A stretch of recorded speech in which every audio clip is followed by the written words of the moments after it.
Thank you, Professor Chari. Thanks for very informative introductory presentation made by you. I could learn a lot of new things from today's presentation. What the kind of variety of barriers the state can build, how innovative the states can be in building the barriers. So it was very informative and very. Tara also has provided. Tara is providing a great, committed, passionate leadership to the water mission. So we are, in fact, we are grateful to Tara and Ministry that Government of India and Amrut 2.0 is coming up in a big way to promote universal pipe water supply coverage. So thanks to Mr. Francis also. He is part of us. He has been with us. We do consulting. Is the presentation visible? Yes, sir. You can see very well. Okay. So as Professor Chari said that at the state level, pan-state level, where we wanted to go, what all we did, what we have achieved in the last 4 years, and what are the learnings, and especially special focus on the urban poor, vulnerable, and the barriers that exist, how we broke the barriers. Like any other state, any other city, we also used to have this kind of shortage of water, no supply, low pressure, inadequacy, strikes, dharna, breaking the pH officers, all those things. Quality issues also were very common, especially during the summer and the monsoon, jaundice, hepatitis, diarrhea, all those things we used to have, and lots of hospitalization, admission, incidences of these cases, fatality, number of people dying, we used to have regularly. And the issue were that less quantity of water was supplied. Per capita available was very less. It was on an average at the state level, it was only 60 liters per person per day. And interestingly, the pipe network coverage was just about 40 to 50% only. That means majority of the areas were not covered with pipe network. That was the scenario in 2016-17. So that led to all these shortages. Whatever little was available, it was provided to the affordable area, the well-off area, posh areas, and the victims were the vulnerable, poor, slums. Those areas were deprived of pipe water supply and adequate water supply. And even that was the scenario at the state level. If you see amongst the cities at the state level, on the right-hand side, you will find the cities in the blue color. Bhubaneswar capital, larger cities were getting adequate or more than required. Bhubaneswar was getting about 350 liters per person per day. Whereas the far off, we can say that like marginalized people, we also have marginalized towns, smaller towns, far away towns, Western Odisha, Southern Odisha, many towns, we are getting very little, 11, 15 liters per day per person. So that was the inequity prevailing throughout the state. So the first barrier we identified was the Odisha water policy of 2013. In 2015, we reviewed, that was the time Amrut mission, Amrut 1.0 mission was launched, and Amrut mission was an eye-opener for us. We implemented Amrut in 9 cities. Though we were very sad that it's implemented only in 9, leaving out remaining 105 cities, but we could get a lot of lessons how to execute a universal coverage program, the step-by-step process, and the hierarchy of priorities, how water gets the drinking water gets the topmost priority. Only when you saturate it, you can move to the next priority. All those good lessons we learned, and we thought that such a wonderful program, how it can be limited to only Amrut towns, 1 lakh above towns, why not to other cities? Then we thought that, okay, Government of India may not be able to support, but the state has to do it. It is the duty of the state to do that. So we taking inspiration from the Amrut, the water component, we devised our own policy. We decided that this policy, which was notified in 2013, which was to be implemented from 2015, the policy envisages that it will be a three-phase implementation, starting from 2015 to 2027, and the full coverage network, the water available quality, everything was to be achieved by 2027, which was a long way to go, almost 12 years to wait. So we thought that it is too long and it's very unfair to make people wait for good quality pipe water supply when under another mission, smart city mission, we are investing thousands of crores in a smaller area with a per capita investment of 7 lakh, 8 lakh in the ABD area. It is a great injustice. So we thought that, okay, let us rewrite even before implementing this policy. So we thought that within 2-3 years, we should provide tap water supply to every household. It involves, and we were also very clear, learning from the Amrut mission implementation, that the only way to cover the last person is to have universal coverage. Unless you universally cover, unless you say that everybody would be covered, you will not be able to cover the poor and marginalized or the vulnerable. So that's the only way of doing. So we went ahead, did the planning, meticulous planning was done. The areas which are not provided with the network was surveyed. Then network requirements were estimated. Additional water requirement are been calculated. The thumb rule basis, how much fund would be required per kilometer, per meter of network, per MLD of water. Also based on those the kind of things. But at the ULB level, at the state level, we worked out the rough cost estimate for the entire state, and then we thought that it is worth investing in.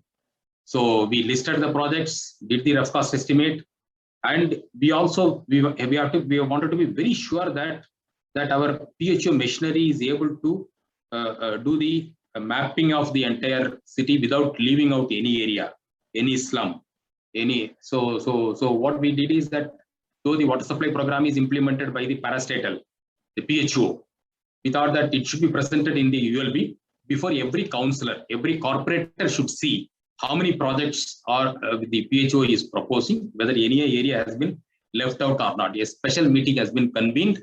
All corporators were involved. The PHOs were asked to make a presentation before the council in their full council meeting. And then a council had to pass a resolution stating that the PHO has covered all the areas. The required areas are covered. Network projects have been included.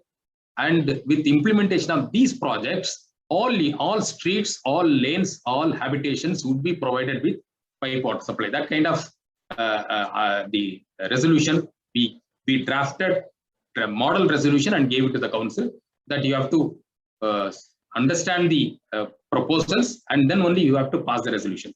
Accordingly, we got from all the 114, then we took it to the Honorable Chief Minister, because this decision nobody else can take except the Honorable Chief Minister. So the political bill is required to invest and to achieve that. At the bureaucratic level, this kind of the bill, administrative bill, is very difficult. So we approached Honorable Chief Minister, made a presentation. The Honorable Chief Minister appreciated. Then he recognized the need, and the timelines also we said that within a period of 2 to 3 years we'll be able to deliver. He gave the consent. Then only we went to the finance department. We went to the planning and convergence department for provision of for committing the fund after taking the political consent. Then the honorable programs, the Honorable Chief Minister launched the program. We have sold the dream successfully. This is the photograph of the launching, where 555 projects have been launched on October 20th, 2017. And the fund requirement were about 3,800. You will see on the left-hand side chart that every year the state used to invest only 100 to 200 crores roughly. And in this, under this initiative, we envisaged about 3,800 crore. Out of it, that is through convergence of Amrut, State Plan, District Mineral Fund, Mineral Bearing Area Development Corporation, UADSSMD, whatever funds available, the CSR, the MLA LAD, MP LAD, from various sources we mobilized funds, and then we started with the 555 projects, almost reached more than 928 projects as of now. out of which more than 90% of the projects have been completed by this time. We are in the fag end of completing the remaining one. The issues and challenges in implementing is that the PHO's capacity, the engineers and others, the capacity of the organization, huge constraints, but it's not so easy to enhance the capacity. We have not, I can say that we have not added even one engineer after that. Whatever was the usual recruitment, maybe we could have got about 15 assistant executive engineers in the meanwhile in the last 3 years, 4 years, when other departments also recruited from the pool. Otherwise, we have not added much capacity within the existing resources only we had to manage. We did it. Again, the limitations of the contractors. Normally in the division, you will find very few contractors would be there, petty contractors or medium level contractors. And there will be kind of, understanding with the local officials that whatever, projects come, that would be distributed and everybody would get some orders and they will be happy about it. So there is, when we take up projects, 500, 600, 700 projects worth 3,000, 4,000 crore, then you can understand the sudden quantum jump in the number of projects and investment, the capacity of the contractors to execute. So we realized the need of that. And then we thought that the contractors cannot come from Delhi, Mumbai, Kolkata to execute smaller projects in the urban local bodies. We have to mobilize locally. So we thought that why not we rope in contractors from other departments, the works department, the water resources department, the irrigation department, or the rural development department. So then we had consultative meetings with those contractors and understood what are the clauses in our RFP which prevents them to participate. And then they have identified, and then we removed those things and made it a more liberal, welcoming clauses in the RFP. And then we bid.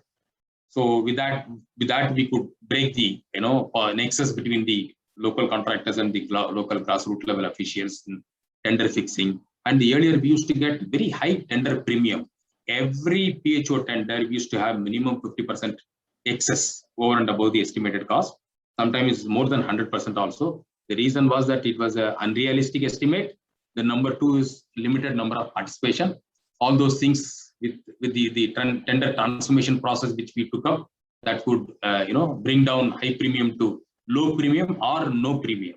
In majority of all these 900 projects, if you see, not even 10% of the projects would not have got positive plus premium. It would have always plus or minus, maximum less than or plus or minus 3%, not above that. And earlier used to have lots of single bids, repeated bids. Even then we used to get single bid. Now multiple bids, 7, 8 bids we used to get. And earlier the estimates were very unrealistic. We made it very, very realistic. Our people had to go to the field, see whether the roads are actually what kind of road, whether it is a concrete road or BT road or a earthen road. Accordingly, the estimates were made, and then it was so more realistic. We get better price. And earlier used to be number of multiple projects of low value. We started clubbing the projects to arrive at the appropriate size of the tender, depending upon the availability of contractors and the interest of the contractors in that particular ULB. So we could bring lots of other department engineers successfully. And another major hurdle in executing such a large number of projects is that the government has banned the departmental procurement of pipe, because several departments resorted to departmental procurement not linked to project, and their utilization of funds was only for procurement and keeping in the store. So at about 10, 15, 20 years ago, the finance department has banned the departmental procurement. And when we started implementing Amrut, we thought that in a typical water supply project, if intake well and the treatment plant is not there, especially in a network project, the value of the contract, 70% goes towards the material and 30% alone is for the laying or the work, the execution. So that prevented the contractors. They need to mobilize the funds, and once they invest, get to procure the pipes, it would take several months or even several years to get back that money. So that added to the cost of the project, cost of their bid amount. So we thought that why not we procure the pipe so that it lessens the burden of the contractors, and they invest only on the labor component, the wage component. So that would substantially reduce, and wage component, you can make the wages every week, every month. So you don't need much cash flow. So that has actually eased the execution process. So we went to finance department. We went to the finance department has twice rejected our proposal to do pipe procurement. Then we went to Apex committee headed by Chief Secretary and the Principal Secretary to CM.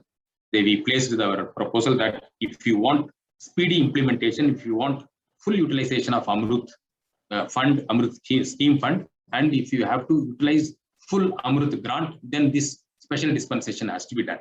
Then finance department said why they don't want to allow this, what prevents them. Then they gave the list. I said that you give all these conditions, you give what are your doubts, then we will say, we will tell, we will commit to you what we will do to avoid that, and you review it after 1 year. We took based on the face value we have. So we got special permission after 2 rounds of rejection at the finance department and Apex committee level. So it was a huge risk we took to ensure that the projects are executed in time, speedily. So we started that with Amrut. We followed the same procedure with terms and conditions. We allowed the divisions to procure the pipe, clubbing the requirement of all the projects. That was a big, and in the first year itself, we could make a saving of 26 crore. And that was presented before the finance department Apex committee.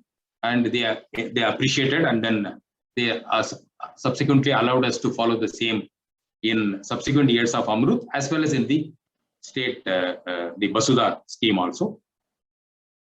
So this has increased. This step has increased by splitting the pipe procurement and the execution. More number of eligible bidders could be mobilized, and the time also saved in procurement of pipe. There were also 2 cases of excess, 2 cases of pipe procurement not floating the conditions laid by the finance department, and those executive engineers have been suspended and taken out of job for some time. That sent a clear signal to everybody in the machinery. So after that, we have not encountered any such deviation. And the coordination, lots of coordination issues. We ensured that protection to the contractors against the harassment, local harassment for extortion of money, all those things we took care. And in fact, we invested, our heart and soul into this, drove this from the top.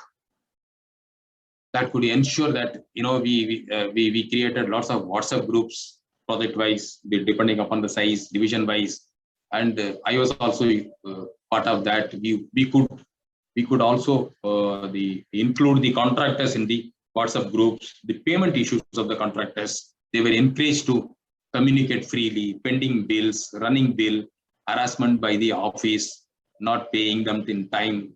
All those things, the contractors were encouraged to communicate freely, and we intervened from time to time. Breaking the communication barrier and being in the same platform, that also has improved the quality of execution. That has given some kind of protection to the contractors also. And other coming to the barriers, what are all the barriers we could understand? The first thing is the land issue. So you have to the PHO was not giving connection because the land, the applicant does not own the land or the premises. They wanted some kind of lease agreement with the owner, and that cannot happen if the house is on encroachment, or for the slum dwellers cannot happen. We said that right to water, right to tap water, that we made as a policy, as an urban feature. Tap water as an urban feature. The hand pump tubewell or the syntax, those are not urban features, they are all rural features. Only tap water at the household level, we said, is an urban feature. We will not sanction any hand pump tubewell. That is what we made a policy decision, that no more hand pump tubewell in the urban area, only tap water connection. So earlier, the honorable MLAs and the MPs used to come and take 200, 300, 500 have the hand pump tubal numbers as sanction, and they go and distribute in their area, a kind of thing, irrespective of the need, irrespective of the whoever demands or wherever they want to show some kind of favor, they used to give that.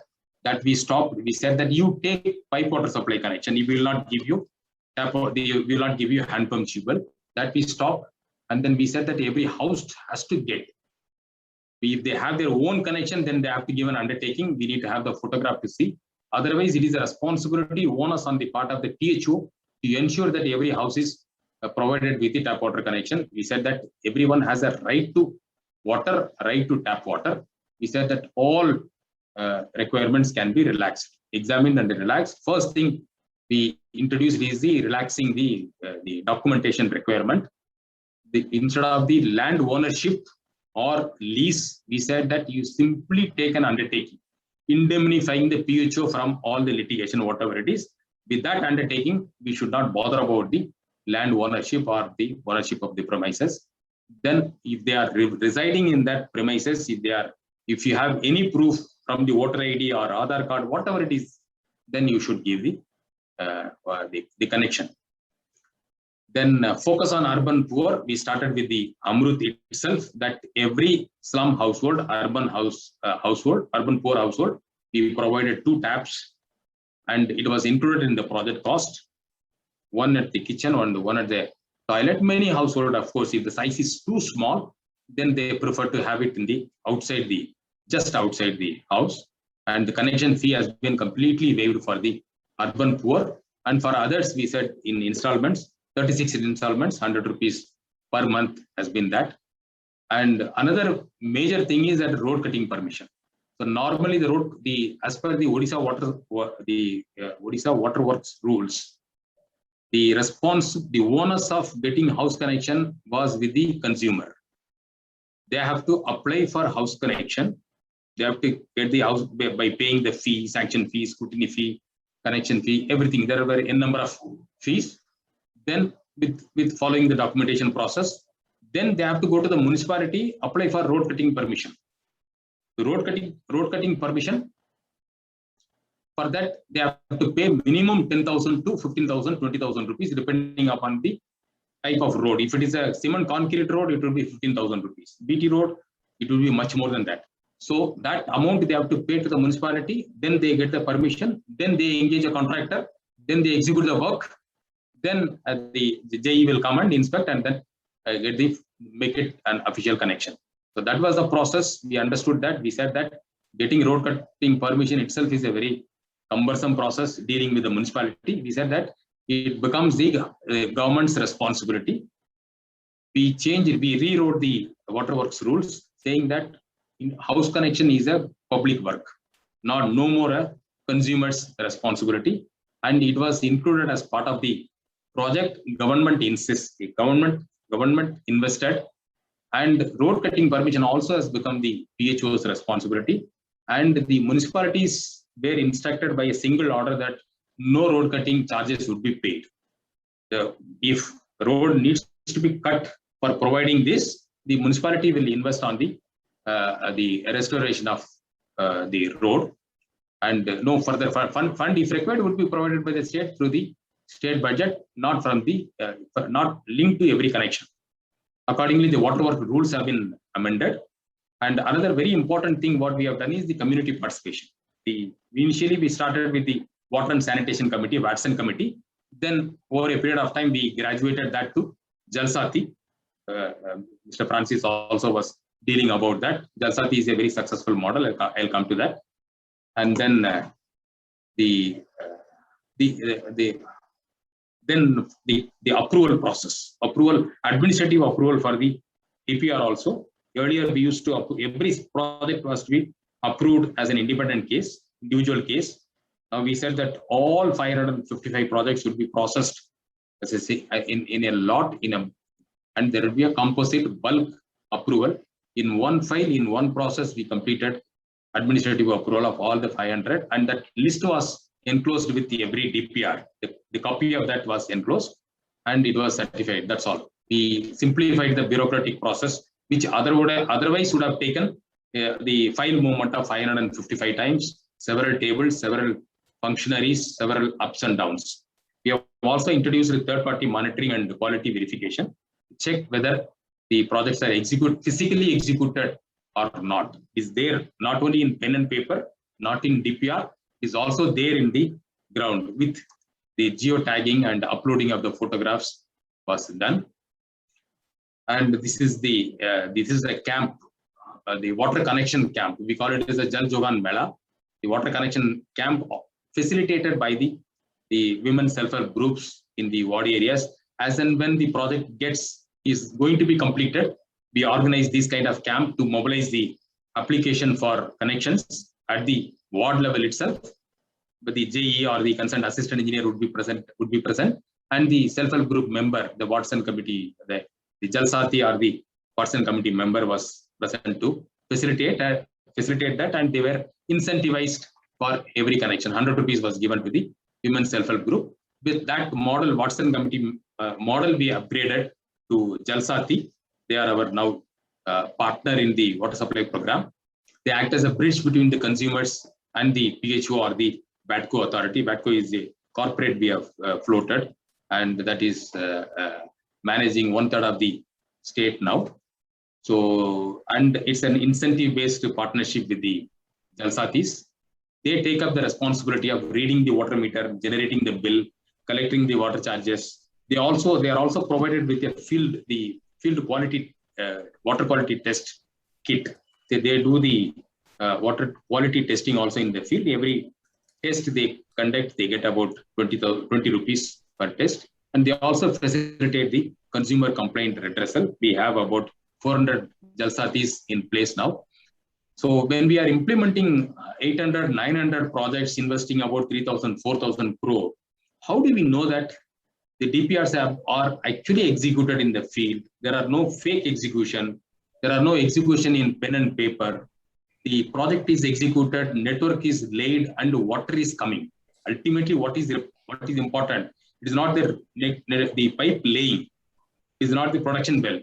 The production well or the intake well, the network, the treatment plant, storage reservoir, through the network, it should reach the consumer end, the houses. That's the ultimate. And the last house in that network has to get water, sufficient quantity with sufficient pressure. These are the deliverables. So whether that is being achieved or not, whether we have only made the investment, laid the pipeline network, but water is not there. Production well was a failure. Whether that is happening.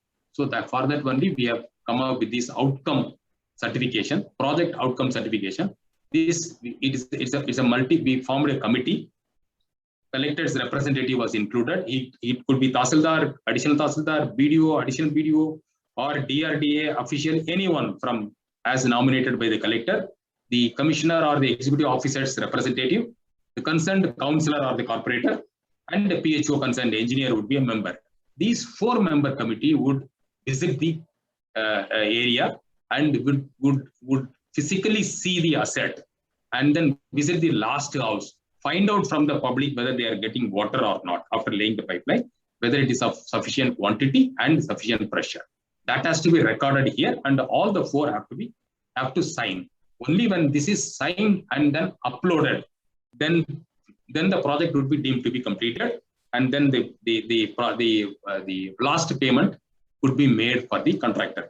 So this is the process we followed to ensure that the projects are successfully, speedily implemented. If you can, yes, I am coming to the end. So this is what we have achieved, that 49 deficient ULBs are now providing sufficient water. 260 MLD of water supply has been, MLD of capacity has been increased. 6,000 kilometers of new pipe network have been laid, and 405 ml storage capacity has been added in the last 4 years. This is the very important, the last mile connectivity. The purpose of doing all these projects is only to ensure that the houses get the connection. See in 2014-15, we started with 310,000 connections. Then we implemented Amrut and Vasudha. Now we have crossed 905,000. We have the target of achieving 12,17,000 to saturate all 114 urban local bodies. In the meanwhile, Bhubaneswar and including Bhubaneswar, 27 towns have achieved 100% pipe water supply, including Puri, where we have given drink from tap quality.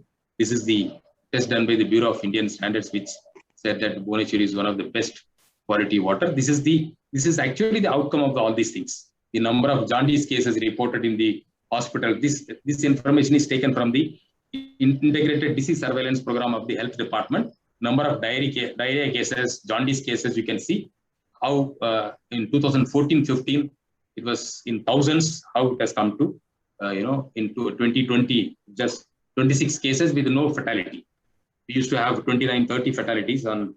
So how we could reduce that. That's the impact of that. Now we have moved on to drink from tap and implemented successfully in Puri, and we have scaled up to cover another 17 towns, which would be roughly about 40% of the state's population. We are in the scaling up mode. With this, I complete. Thank you so much. Thank you, sir. Thank you so much. Thank you, sir. Thank you, sir. Thanks. It was a fabulous transformational journey. Two things I would like to sort of share with all of you. One, the time it took for this transformation often takes decades, but in this case, the transformation happened in the just span of 2.5 to 3 years. I think that's remarkable. I think that's what, once the state decides to do it, I think transformation is doable. We need good leadership, political and administrative leadership. I think that's a great example from India where transformation can happen in a short span of 2 to 3 years. The second message I would take from the message from one of the slides Mr. Vattivathanan has shown, the decline in the disease burden in the society. I think it's a very powerful slide. Often engineers ignore it. We look at only pipes and we look at water supply, but I think it's all about public health engineering. It is not a civil engineering. It is not a mechanical engineering. It is a public health engineering. And that slide, I think, is super important.